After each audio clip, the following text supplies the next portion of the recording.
आज हम solid state का लेक्चर नंबर 4 डिस्कस कर रहे हैं और टॉपिक है FCC unit cell. Okay, FCC unit cell हम लोग आज डिस्कस करने वाले हैं। तो देखिए, एफसीसी यूनिट सेल के लिए हम लोग पहले मैं आपको उसके लेटेस्ट पॉइंट बता देता हूँ, ठीक है। लेटेस्ट पॉइंट आपके पास कौन कौन से हैं? तो एक होता है कॉर्नर, ठीक है, और एक होगा फेस सेंटर। फेस सेंटर, ठीक है। तो एक हो गया आपका कॉर्नर और एक हो गया आपका फेस सेंटर। तो मैंने आपको इन द प्रीवियस लेक्चर मैंने आपको बताया था कि कॉर्नर पे जो एटम का कंट्रीब्यूशन होता है वो कितना होता है, 1/8, और जो हमारा फेस सेंटर है उसका कंट्रीब्यूशन कितना होता है, 1/2 होता है, ठीक है। तो अगर हमारे पास में कॉर्नर लेटेस्ट पॉइंट पे एटम ऑक्यूपाई, तो मैं बना देता हूँ फटाफट। इस तरीके से आपको यहाँ पे एटम लोकेटेड नजर आएंगे, ठीक है। तो ये एटम्स का लोकेशन है। बट अब दूसरे फेस के सेंटर पे भी एटम है, ठीक है। तो फेस के सेंटर पे जब एटम होगा तो मैं इसको यहाँ पे इस तरह से बना रहा हूँ, ये फेस के सेंटर वाले एटम है, ठीक है। ये फ्रंट वाला हो गया और ये बैक साइड वाला हो गया, ठीक है। तो इस तरीके का कुछ आपको नजर आएगा face centre cubic unit cell, ठीक है। तो यहाँ तक आपको सबको पता चल गया होगा कि यहाँ पे जो लेटेस्ट पॉइंट है, जो साइड है, वो क्या है, कॉर्नर है और फेस सेंटर है। और अगर कंट्रीब्यूशन की बात करें तो क्विकली आपको पता है कि ये कॉर्नर वाला जो कंट्रीब्यूट करता है वो 1/8 कंट्रीब्यूशन होता है इसका, और फेस सेंटर का कंट्रीब्यूशन होता है हाफ। तो effective number of atom inside cube के इनसाइड में कितने आ जाएंगे, तो आप कहेंगे 1/8 मल्टीप्लाई बाय 8, क्योंकि 8 कॉर्नर होते हैं, और फिर 1/2 मल्टीप्लाई बाय 6, बिकॉज 6 फेस होते हैं, ठीक है। तो टोटल वैल्यू हो जाएगा 1 + 3 = 4। तो यही हमारा क्या है, जेड वैल्यू, ठीक है। तो फर्स्ट पॉइंट आपको समझ आ गया होगा कि अगर हम लोग क्या जेड का वैल्यू निकालना चाहते हैं या number of atom per unit cell in case of FCC निकालना चाहते हैं, तो अपन को क्या मिलेगा, 4 वैल्यू। तो ये वैल्यू अपन को याद रखनी है, ठीक है। z की वैल्यू कितनी आ जाएगी, 4, ठीक है। तो हम इसको, मैं इसको क्लियर कर रहा हूँ, ठीक है। तो z की वैल्यू हमने 4 निकाल दी। अब देखिएगा, अब हम सेकंड पॉइंट को कैलकुलेट कर रहे हैं, relation between edge length and radius of atom, ठीक है। रिलेशन निकाल रहे हैं। तो फटाफट से दोबारा मैं क्विकली फोटो को ड्रॉ कर रहा हूँ, आप फटाफट इसके ऊपर फोकस करिए, ठीक है। ये मैंने आपको यहाँ पे फोटो बना के दिखा दिया है। अब जैसा मैंने आपको बताया था कि कॉर्नर पे एटम होगा, ठीक है, ये कॉर्नर पे एटम हो गया, और मैंने कहा था कि यहाँ पे भी एक एटम है, ठीक है, ये फेस एटम है। तो अगर मैं इस लाइन को ज्वाइन करता हूँ तो आपको क्विकली आइडिया लग जाएगा, ठीक है। जैसे मैंने यहाँ पे ए मार्क किया और इसको बी किया और इसको सी किया, तो अब आपको देखो यहाँ पे बहुत इजीली आप आइडेंटिफाई कर लोगे कि ये लाइन जो है वो ए सी है और ये डायगोनल होगा और ये एक राइट एंगल ट्रायंगल। तो अगर मैं ऐसा बोलता हूँ कि ट्रायंगल ए बी सी, ठीक है, ट्रायंगल ए बी सी, तो ए बी सी में आपको दिखेगा कि जो ए सी है वो डायगोनल है, और हमारे पास में A B square plus B C square आ जाएगा, और ए बी का लेंथ कितना है, ए, और इसका भी लेंथ कितना है, ए, और ए क्या है, ए है एज लेंथ, ये हमारे पास में ए क्या एज लेंथ है। तो बस यहाँ से आपको ए सी का वैल्यू मिल जाएगा, ए सी स्क्वायर का वैल्यू मिल जाएगा, ए स्क्वायर प्लस ए स्क्वायर। तो ए सी का वैल्यू कितना आ जाएगा, a√2, ठीक है। तो ये आ गया। अब एक बात समझना, यहाँ पे देखिए इस पर्टिकुलर का एक r कंट्रीब्यूशन होगा, इसका कंट्रीब्यूशन 2r होगा और इसका कंट्रीब्यूशन r होगा। तो इन टर्म्स ऑफ r की बात करें तो AC का वैल्यू एक और क्या आ रहा है, 4r आ रहा है, ठीक है। 4r, where r is the radius of atom, R क्या है, रेडियस ऑफ एटम हो गया। ठीक है, तो यहाँ से आपको बहुत इजीली एक रिलेशन मिल जाएगा कि ये दोनों वैल्यू इक्वल है, तो 4r की वैल्यू किसके बराबर आ गई, a√2 के बराबर आ गई। ठीक है, 4r की वैल्यू a√2 के इक्वल आ गई। ठीक है, तो आप चाहें तो इसका स्क्रीनशॉट ले लीजिए, ये आपका रिलेशन आ गया, relation between edge length and radius of atom. ये बहुत इंपॉर्टेंट एग्जाम में क्वेश्चन आते हैं बकायदा, जेडब्ल्यू में डायरेक्ट क्वेश्चन इस तरह का पूछा गया था कि suppose lithium crystallises in FCC unit cell having edge length equal to 400 picometre, calculate radius of lithium. Right, इस टाइप के क्वेश्चंस रहते हैं direct question, you can apply this formula directly, 4r is equal to a√2। ठीक है, a का value put कर दीजिए, r का वैल्यू आ जाएगा। सिंपल कैलकुलेशन है, इसमें आपको टेंशन लेने की कोई जरूरत नहीं है। ठीक है, तो हमने 2 पॉइंट कैलकुलेट कर लिए एफसीसी के। अब मैं आपको तीसरी बात बताने वाला हूँ। ठीक है, जो थर्ड टर्म है that is very important. Third point, उसको हम लोग बोलते हैं पैकिंग फ्रैक्शन। क्या बोलते हैं, पैकिंग फ्रैक्शन। तो ये जो पैकिंग फ्रैक्शन है वो काफी इंपॉर्टेंट है। ठीक है, तो इसको समझते हैं, पैकिंग फ्रैक्शन कैसे निकालेंगे। तो देखो, पैकिंग फ्रैक्शन का फॉर्मूला क्या है, तो वो आप जानते हैं कि volume occupied by atom, volume occupied by all the atoms, right, atoms, मैं यहाँ पे एटम्स लिख देता हूँ। ठीक है, और divided by total volume of cube, total volume of cube. ठीक है, ये फॉर्मूला है। तो एक बात बताइए, एक एटम है, तो एटम कैसा होता है, स्फेरिकल होता है। स्फेरिकल का वॉल्यूम कैसे निकालते हैं, 4/3 पाई आर क्यूब, ये फॉर्मूला होता है, सबको पता है। तो यहाँ पे रख देते हैं 4/3 पाई आर क्यूब। ठीक है, ये तो फॉर्मूला हो गया। लेकिन क्योंकि यहाँ पे एफसीसी है, तो एफसीसी का जेड हम निकाल चुके हैं, तो उसका टोटल कितना होगा, 4, एक यूनिट सेल में 4 एटम होंगे ना, तो टोटल वॉल्यूम कितना होगा, 4 × 4/3 पाई आर क्यूब। ठीक है, तो आसानी से आपको समझ आ गया होगा मेरे ख्याल से। ठीक है, और यहाँ पे ए क्यूब है। अब यहाँ पे देखो ए क्यूब, अब आर और ए में रिलेशन आपको रखना पड़ेगा, तब जाके वो कैंसिल होगा। तो हम क्या करते हैं कि हमने क्या देखा था, 4r को किसके बराबर लिखा था, 4r इज इक्वल टू था √2a। ठीक है, ये वाला रिलेशन याद है अपन को, तो यहाँ पे वैल्यू सब्स्टिट्यूट कर दे रहा हूँ, 4 × 4/3 पाई आर क्यूब अपॉन, अब ए क्यूब के बदले में आप क्या लिखोगे, ए का वैल्यू निकाल लीजिए, तो आपको दिखाई देगा 4/√2। ठीक है, 2 इधर आ जाएगा, यहाँ पे आर हो जाएगा, और ये क्या हो जाएगा, क्यूब हो जाएगा। ठीक है, जब आप इसको सिंप्लीफाई करोगे ये सब कैंसिल हो जाएगा। ठीक है, सिंप्लीफाई करोगे तो ये करीब 0.74 आ जाएगा वैल्यू। ठीक है, 0.74, तो ये हो जाएगा आपका पैकिंग फ्रैक्शन। अगर आपको बोले कि पैकिंग एफिशिएंसी निकालिए, पैकिंग एफिशिएंसी निकालिए, इन दैट केस आपको जो पैकिंग फ्रैक्शन आया है इनटू 100 कर देना है। ठीक है, क्योंकि पैकिंग एफिशिएंसी जो होती है, एफिशिएंसी, पैकिंग एफिशिएंसी, ये वाला वैल्यू आपको परसेंटेज में निकालना होता है। किसमें निकालना होता है भाई, परसेंटेज में निकालना होता है। तो परसेंटेज क्या करोगे आप, फ्रैक्शन इनटू 100, तो डायरेक्टली आपको आंसर आ जाएगा। ठीक है भाई, कोई दिक्कत यहाँ तक आराम से समझ आ गया होगा। ठीक है, तो मैंने ये थर्ड पॉइंट भी कैलकुलेट कर लिया, अब इसका स्क्रीनशॉट ले सकते हो। ठीक है, सो आई होप आपने स्क्रीनशॉट ले लिया होगा। चलिए, तो मैं इसको क्लियर कर रहा हूँ। तो मैंने 3 पॉइंट आपको समझा दिए।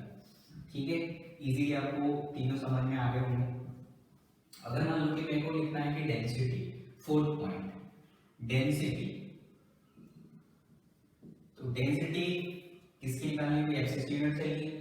तो डेंसिटी का मतलब क्या होता है, मास अपॉन वॉल्यूम। ये बहुत सिंपल फॉर्मूला है, मास अपॉन वॉल्यूम। ठीक है, तो अब यहाँ पे देखो, आपको मास लेके आना पड़ेगा ना, मास कैसे लाओगे, तो मान लेते हैं कि कोई एटम है, उसका जो मास है वो m है, स्मॉल m है। ये किसका है, ये 1 एटम है। एक एटम का मास कितना है, m है। लेकिन अगर मैं मोलर मास मान लेता हूँ, उसका मोलर मास, ठीक है, वो कैपिटल M है, तो कैपिटल M की वैल्यू जो है वो किसकी है, आपके पास में Na एटम होंगे उसके बराबर की होगी। Na एटम, अगर आपको Na एटम दिए जाए और उनका वेट निकाला जाए तो वो किसके बराबर आता है, मोलर मास के बराबर आता है। ठीक है, तो यहाँ से 1 एटम आपको निकालना हो तो आप इसको थोड़ा सा क्या करोगे, डिवाइड करोगे भाई, Na sorry this molecular weight divided by Na, ये आ जाएगा। और अगर आपको Z एटम का निकालना हो तो ये क्या आ जाएगा, M/Na इंटू ग्राम में आएगा, ठीक है भाई, ये वेट किस में आएगा, ग्राम में, क्योंकि मोलर मास किस में होता है, ग्राम में होता है, ठीक है। तो ये तो आ गया वेट।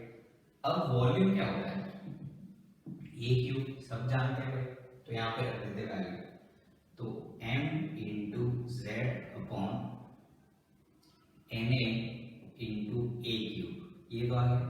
लेकिन क्योंकि एफसीसी की बात हो रही तो मोलर मास उसका हो गया, उसके बाद में z की वैल्यू कितनी आ जाएगी 4, और उसके बाद में यहाँ पे na आ जाएगा और a क्यूब आ जाएगा, ठीक है भाई, a क्यूब आ गया। तो ये हो गया आपका डेंसिटी, ये क्या हो गया, डेंसिटी। क्लियर हो गई बात, बहुत आसानी से समझ में आ गया होगा आप सभी को, ठीक है। तो ये डेंसिटी हो गया। 4 पॉइंट आपको अभी तक मैंने डिस्कस किए हैं। सबसे पहला पॉइंट जो था कि उसमें आपको कंट्रीब्यूशन करके z की वैल्यू निकालना था। सेकंड पॉइंट में हमने रेडियस और एज लेंथ में रिलेशन निकाला। थर्ड में हमने पैकिंग एफिशिएंसी निकाला और फोर्थ में हमने डेंसिटी कैलकुलेट कर लिया, ठीक है। तो इस तरीके से हमने ये 4 पॉइंट कवर कर लिए।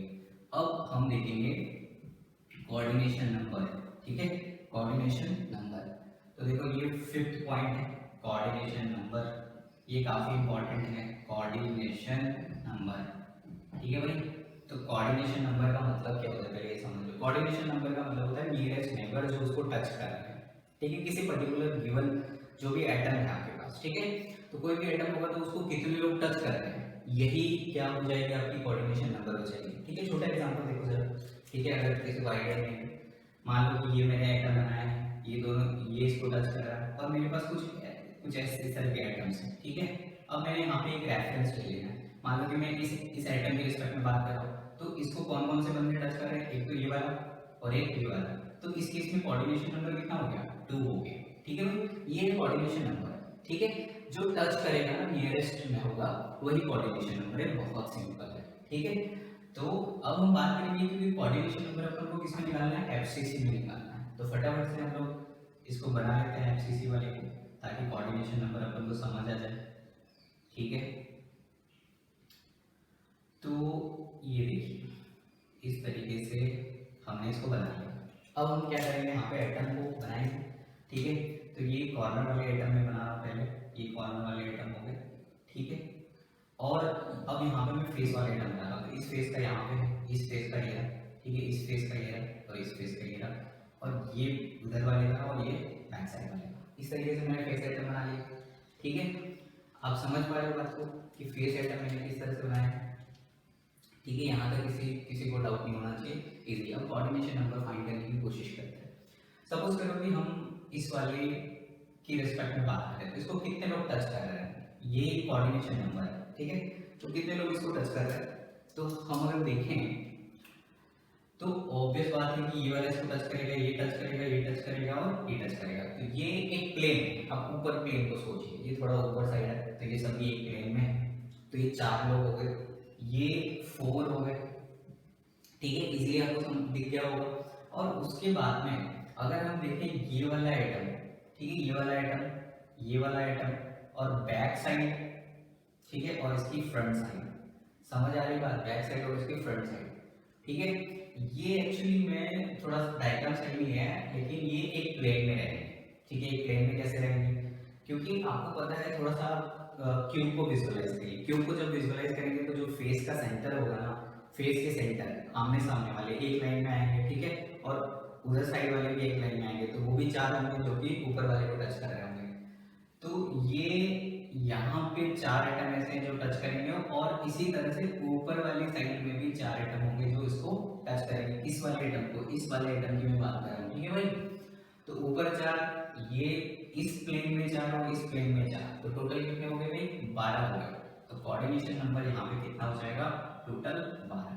तो जब भी कोऑर्डिनेशन नंबर की बात होगी एफसीसी यूनिट सेल में, आपको लिखना है आंसर 12, ठीक है। 12 विल बी द आंसर, बहुत इजी, ठीक है।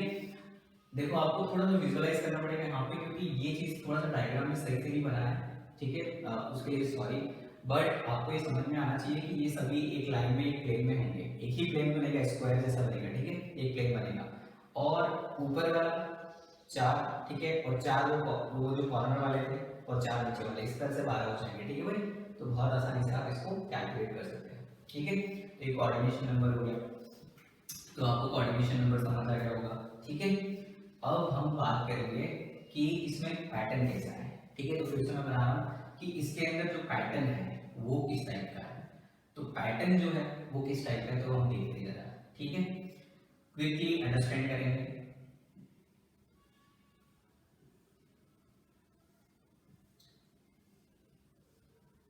ठीक है, ये बन गया। अब मैं इसमें एटम्स बना रहा हूँ। ठीक है, फिर से आप देख लीजिए, ये मैंने एटम बना दिए। अब फेस के सेंटर पे भी एटम मुझे बनाने पड़ेंगे, क्योंकि फेस सेंटर वाले एटम है। ठीक है, इस तरीके से मैंने फेस सेंटर वाले एटम बना दिए। अब मैं क्या कर रहा हूँ कि मैं एक लाइन ड्रॉ कर रहा हूँ। ठीक है, इस तरीके से देखो, ये इसको मैंने बोला कि ये ए लेयर है। ठीक है, अब यहाँ पे देखो, जब आप इस वाले सिस्टम को कनेक्ट करोगे तो आपको एक एटम कुछ इस तरह का ऐसे दिखाई देगा। ठीक है, ये बी लेयर है क्योंकि ये ए से डिफरेंट है। और उसके बाद में जब आप इसको कनेक्ट करेंगे तो ये कुछ इस तरह का आपको दिखाई देगा। और ये ऑब्वियसली बी से अलग है क्योंकि ये थोड़ा इन्वर्टेड है, तो ऑब्वियसली इसको सी बोलोगे। लेकिन अब ये जो फोर्थ वाला है ये कैसा आ गया, ए। अब ये दोबारा से ए बी सी रिपीट होगा। समझ आ रही बात, ये भाई ये ए लाइन है, मतलब ए लेयर, ये बी लेयर है और ये सी लेयर और फिर ए आ गई।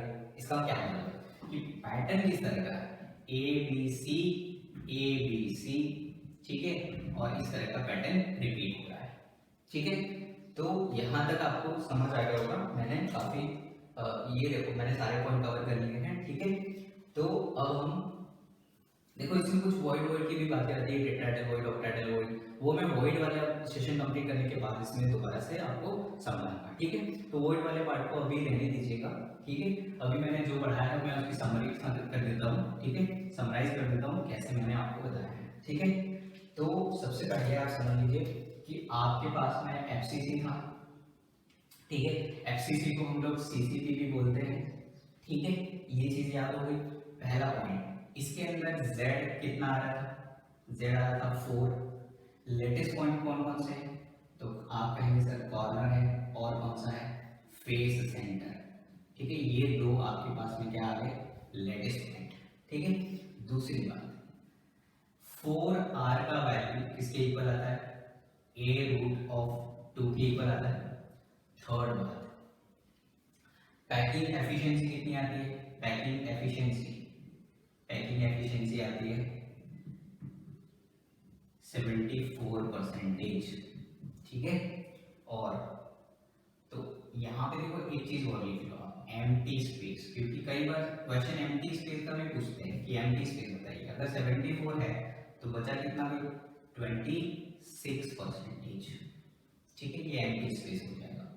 और फोर्थ पॉइंट, पैकिंग एफिशिएंसी के बाद में हमने क्या लिखा था, डेंसिटी।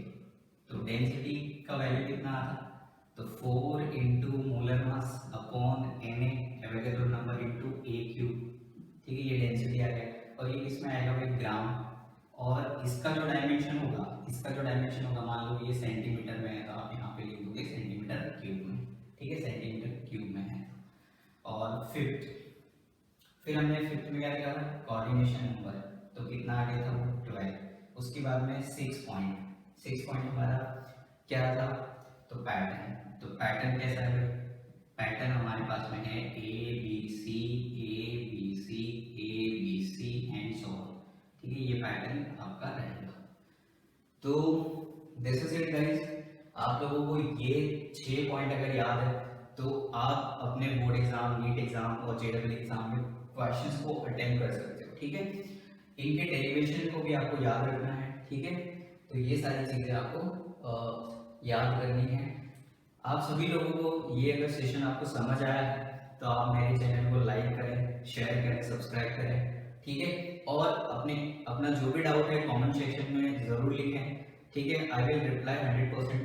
ठीक है, और जो भी आपको टॉपिक पढ़ना है वो आप कमेंट सेक्शन में बता सकते हैं, मैं उसके लिए एक नया वीडियो लेके जरूर आऊँगा।